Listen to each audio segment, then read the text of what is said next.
하나님이여 우리에게 믿음을 다하여 주시옵소서. 찬송가 425장으로 하나님께 찬송 올려드립니다.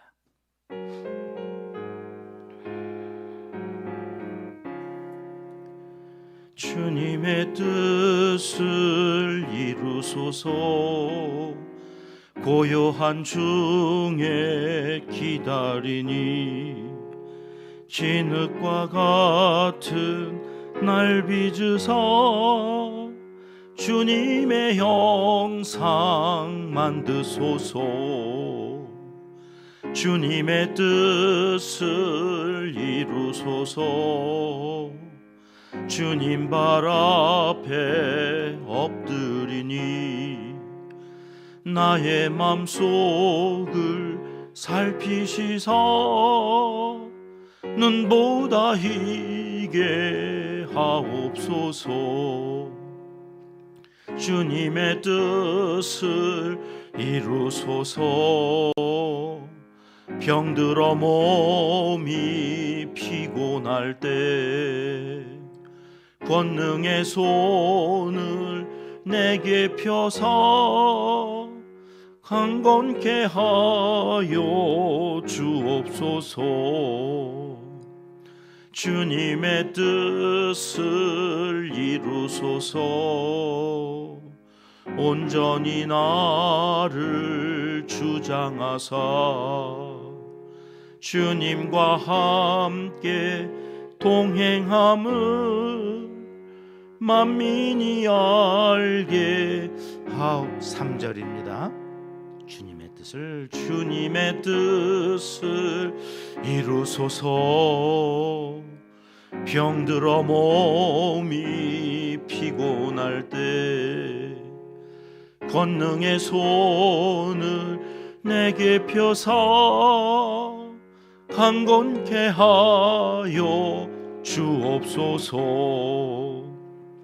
주님의 뜻을 이루소서. 온전히 나를 주장하사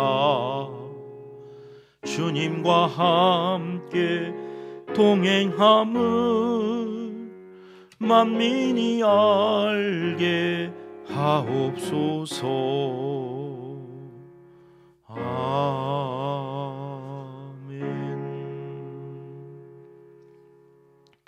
이 새벽 하나님께서 우리에게 주시는 말씀은 이사야 18장입니다. 1절 말씀 함께 읽겠습니다. 슬프다 구스의 강 건너편 날개치는 소리 나는 땅이여. 아멘. 이사야 18장은 구스라고 하는 에티오피아에 대한 심판의 말씀인데요. 지도를 보시면 이 구스는 그 애굽의 이제 나일강 때문에 애굽이 풍요로운 땅이 되고 그래서 강성한 나라가 되고 그 나일강제 남부 그 하류 쪽에 빨간 화살표로 되어져 있는 저곳이 이제 구스 에티오피아 지역인데 노란 화살표로 되어져 있는 곳이 이스라엘이에요. 그 위쪽에 패권을 갖고 있는 아수르가 있고 지형적으로 보면 이스라엘 백성들에게는 그 홍해 바다 그 밑으로 나일강 강 건너편이 구스인 거죠. 그러니까 우리에게는 이제 솔로몬 왕에게 찾아왔던 이 스바의 여왕으로 더 잘 알려진 이 스바가 구스의 장자였다고 그래요. 이 구스가 얼마나 강성한 나라였냐면 기원전 8세기에서 7세기 지금 이사야가 이제 활동하던 그 당시에 애굽을 통치했던 왕이 구스예요. 구스. 그러니까 애굽보다도 더 강한 힘을 가지고 있었던 나라가 에티오피아 당시. 지금으로 생각하면 별거 아닌 것 같은 나라인데 그렇지 않고 어마어마한 힘을 가지고 있었던 나라 이 구스에 대한 말씀이 오늘 18장 전반에 걸쳐서 나오는데 1절은 어떻게 시작했나요? 슬프다.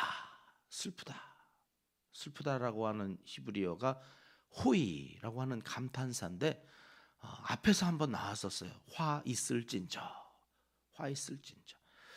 슬프다라는 번역도 함께 되어지는 이 탄식의 말이 오늘 본문의 호의라고 하는 말로 시작하는데, 인간의 교만이나 이 불순종에 대해서 선지자들이 하나님의 마음을 표현할 때 호의 그러는 거죠.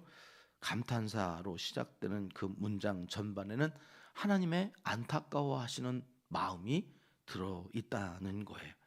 자, 왜 하나님께서는 슬프다 구스를 보시면서 그렇게 말씀을 하시는가? 그 땅이 어떠하다고 1절에 말씀하세요? 날개치는 강 건너편이라고 하는 말은 금방 말씀드렸듯이 나일강 건너편 쪽에 구스가 있기 때문에 그 건너편에 날개치는 소리 나는 땅, 이게 무슨 말인가 하고 찾아봤더니 곤충이 날개짓을 막 하면 소리가 막 요란하게 나잖아요. 우리도 이렇게 파리 한 마리만 뒤에서 윙 막 이렇게 막 하면 엄청나게 신경 쓰이는데, 이게 한 마리가 아니라 곤충 떼가 막 이렇게 날개짓 하면서 왱 한다고 한번 생각을 해보세요. 그러니까 사람들이 많이 모여가지고 주로 그렇게 시끄러운 곳이 어딘가 생각해봤더니 이렇게 전통 시장 같은 데 가면 막 왁자지껄하잖아요. 옆에서 얘기하는데도 막 안 들릴 정도로 사람들이 많이 모여. 이 무슨 얘기냐면 구스라고 하는 곳에 무역업이 이렇게 활발하게 이루어지다 보니까 사람들이 많이 모이는 거예요. 사람이 모이면 거기 돈도 모이고, 돈이 모이면 범죄자들도 같이 모이니까 거기 치안을 위해서 또 군대도 모이고.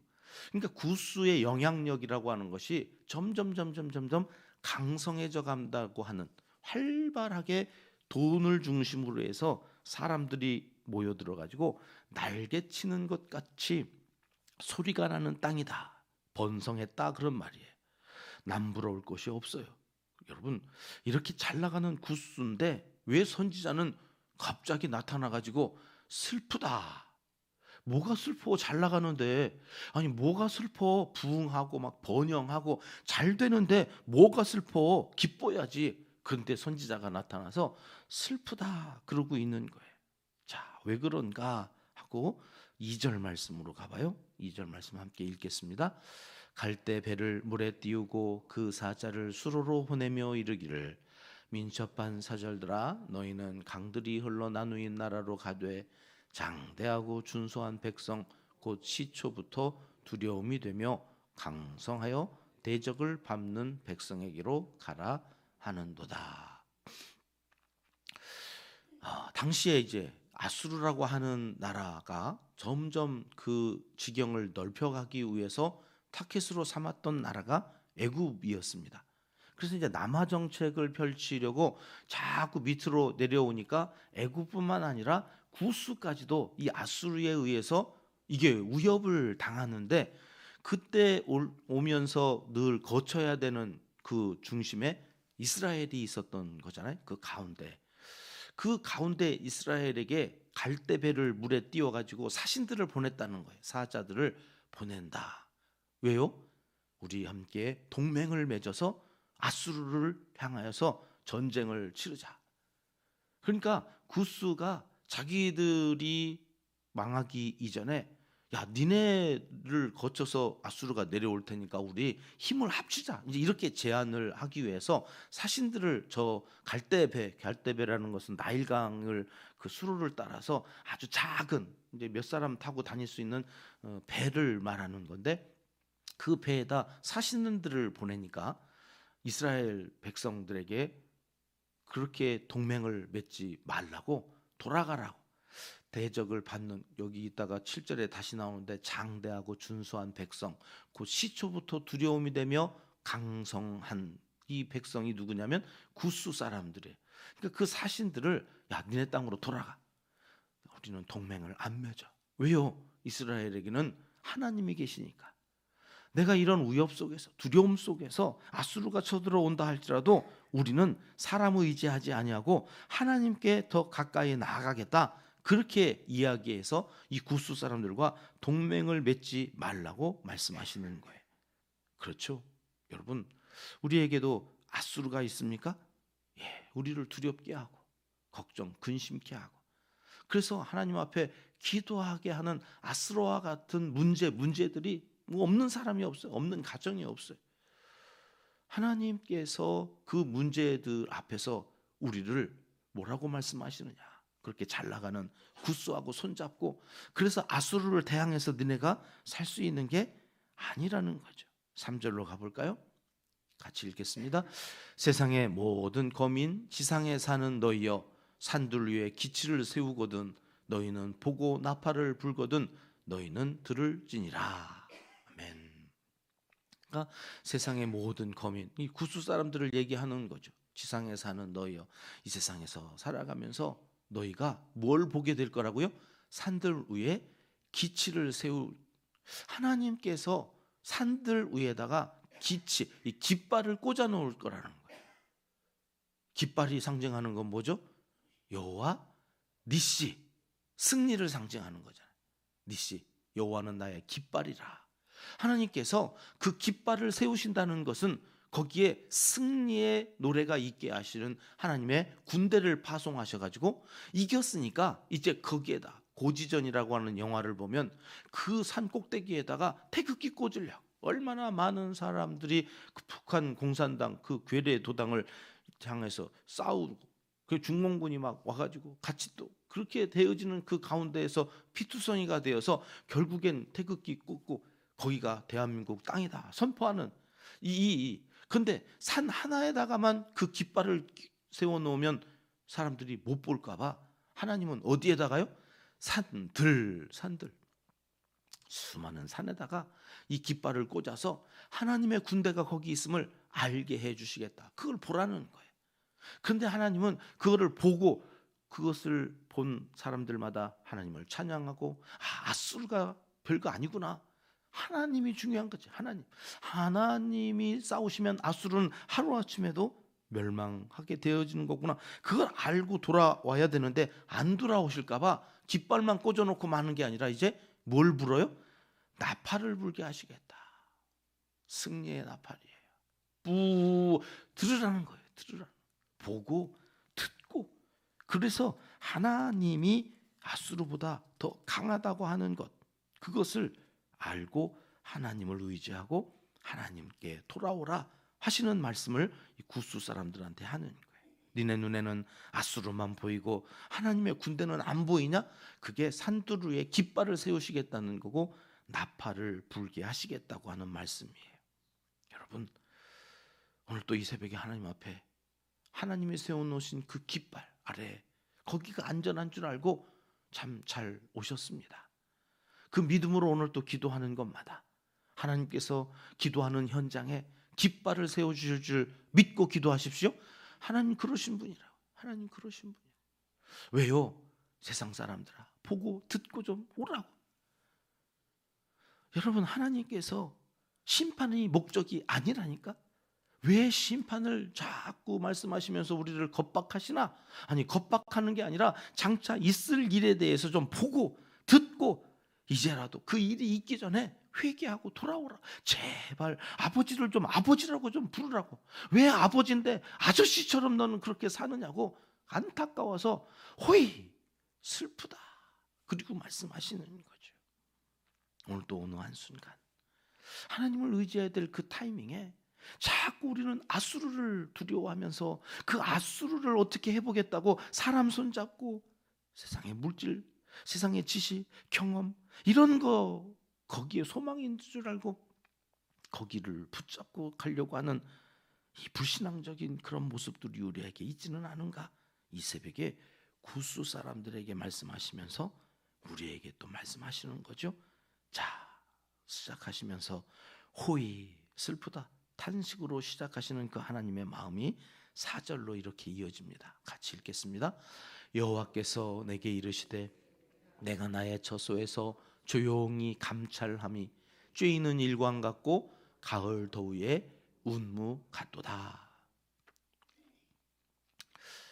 자, 앞에서 구스 사람들은 어떻다고요? 날개치는 이게 막 활발하다고 그랬잖아요. 막 사람들은 날개치는 그 소리가 나는 그 활발함 속에서 자기들이 잘 되고 자기들이 잘 먹고 자기들이 잘 사니까 문제가 없는 것처럼 막 하는데 하나님은 거기 심판이 있을 것을 말씀하신다고. 그리고 하나님은 사람들과 달리 그런데 어떻게 감찰하신다고요? 처소에서 조용히. 이게 사람들과 하나님의 차이예요. 사람들은 막 야단났어요. 무언가 막 되는 것처럼 보이고 잘 사는 것처럼 보이는데 하나님은 그게 다 망하는 것 같아요. 하나님은 조용히 감찰하신다. 죄인은 일광 같고, 여러분 한낮에 이 죄인은 그 햇빛이 얼마나 조용해요. 그런데 거기에 생명력이 얼마나 강한지 거기에서 씨앗이 자라고 그 모든 것들이 그 태양 에너지를 통하여서 힘을 얻고 생명을 얻는 거잖아요. 하나님은 근데 조용히 그렇게 일하신다는 거예요. 가을 도우의 운무 같다. 안개 자욱한데 소리가 없잖아요. 그냥 하나님은 안 계신 것처럼, 앞에서는 실로아에 흐르는 물처럼 그렇게 또 표현하시죠. 흐르는데 안 흐르는 것처럼 보이는 거죠. 어제도 사업하는 한 분 서울에서 오늘 대전에 있어서 내려가시는데 시간 되시냐고. 없어도 서울에서 오신다는데 있어요. 그래서 만나가지고 했더니 막아야 될 것들이 태산 같은데 이번에 여기 불 나가지고 배터리 때문에 마비가 돼가지고 행정이 멈춰가지고요. 그러니까 이게 일을 하고 거기에서 또 재가가 나야 돈이 흘러가고 그러는데 꽉 막힌 거예요. 꽉 막힌 거예요. 들어와야 될 그때 돈이 안 들어오고 저쪽에서 이제 복구가 돼가지고 그거 처리하고 있다고 하는데 내가 막아야 될 날짜에 돈은 안 들어오게 생겼으니까 목사님 기도해 주세요. 근데 제가 오늘 새벽 말씀 준비하고 나갔잖아요. 그분한테 이 말씀 드렸어요. 하나님은 한낮에 내리쬐는 태양처럼 조용히 일하신다네요. 가을 그 도에 운무 같다고 하나님 일하십니다. 언제까지 돼야 되냐?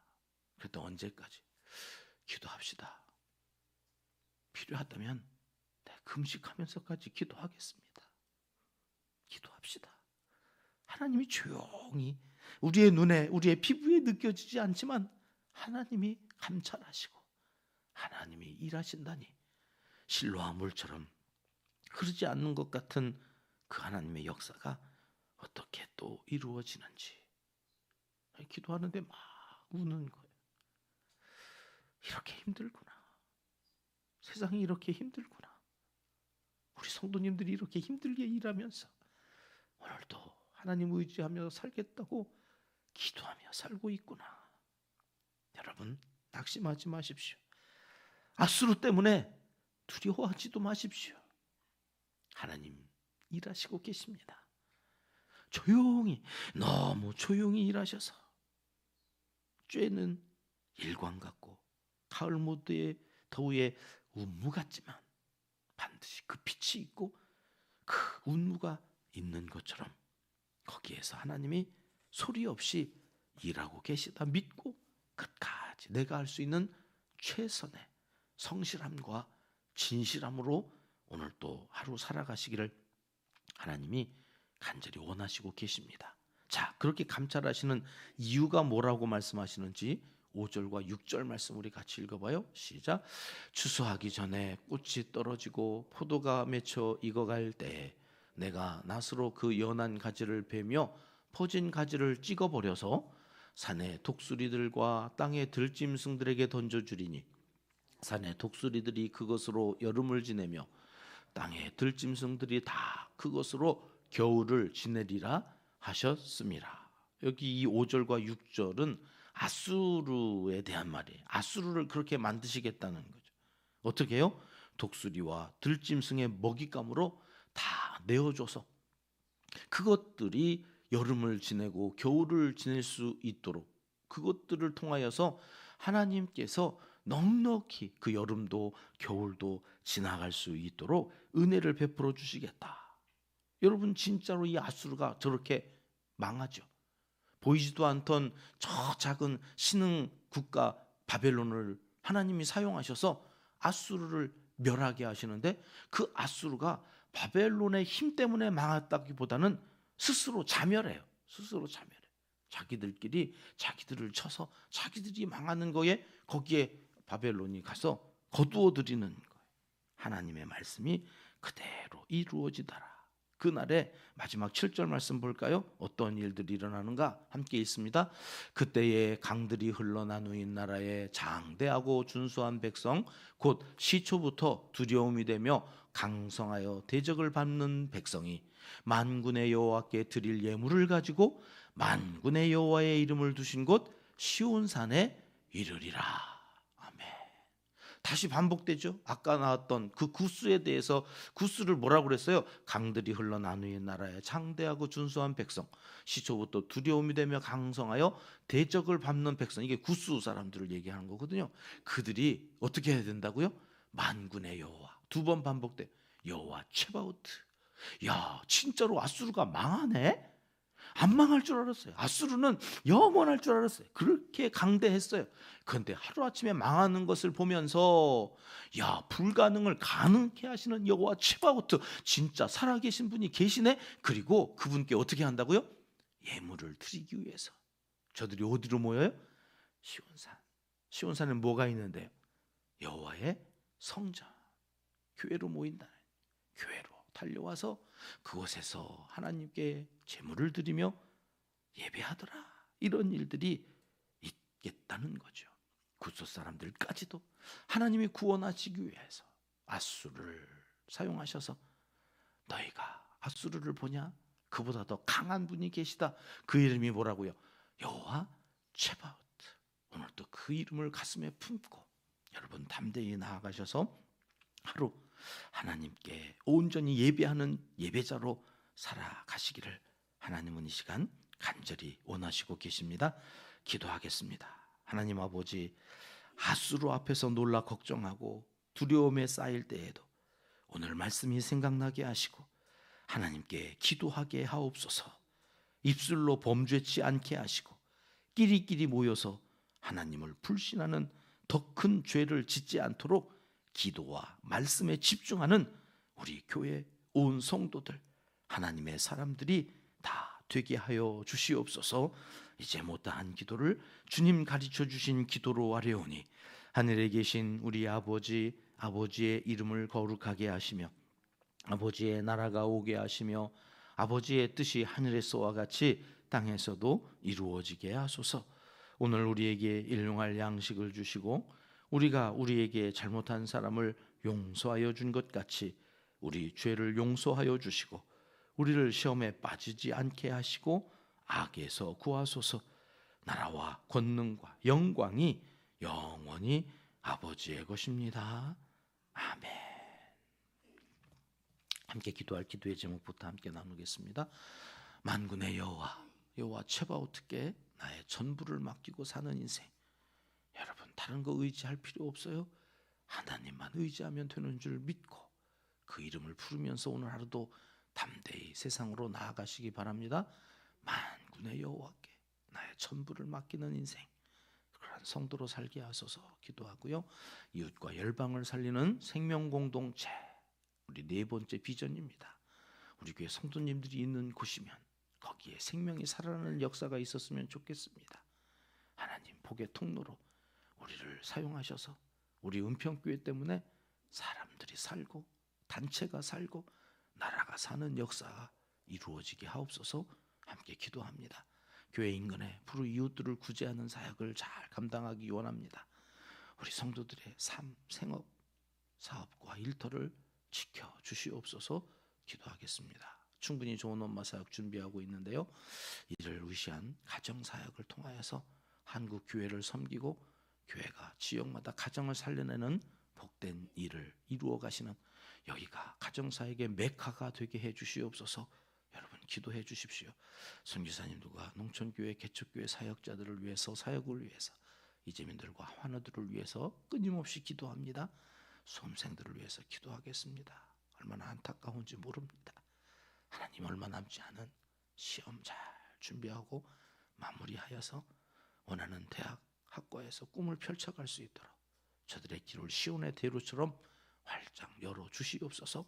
우리 합심해서 기도하겠습니다. 참 좋으신 우리 아버지 하나님,